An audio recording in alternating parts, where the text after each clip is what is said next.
insan şeklinde bütünümüzü akırına şeyin koydu.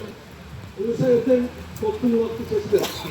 O şekilde bulsa жақсы doğru durup özümüzü geçen anlatıp duraydı o şekilde.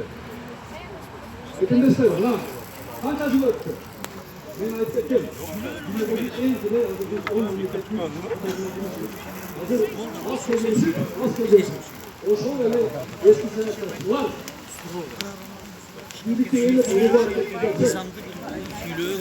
Sülöyle oluyor eskiden. Şu değil. Doğru kimese tutmuş. O yeteneği var ki pek yok biz. Ama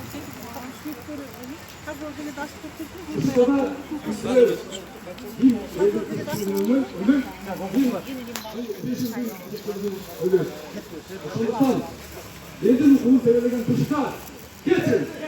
Geçsin. Müzemsiz geçin tablardan kuşlar. Geçsin. Geçsin. Çok vaysın öyle. Hatırlasın. Hayrattan.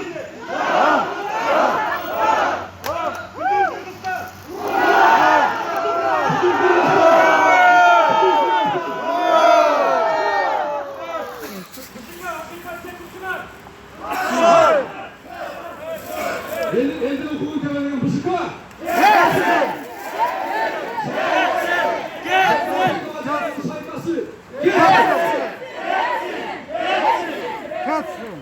Atılma! Dam!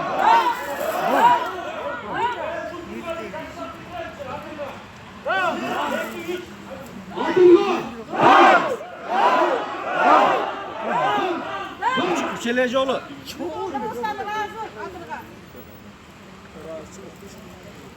Mekanister, seneden bir çok sorarız.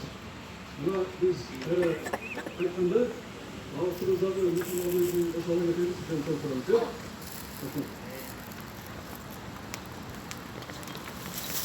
Biz buraya geldiğimiz sebebi bazı olmalı.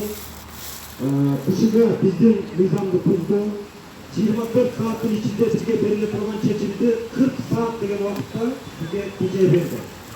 Biz oşon için Bışık'a talap kılıp geldik.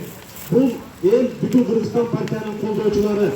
Biz bugün bu yerге gelgenimizin sebebi biz nizamlılıkты saktayбыз, aralıkты saktayбыз.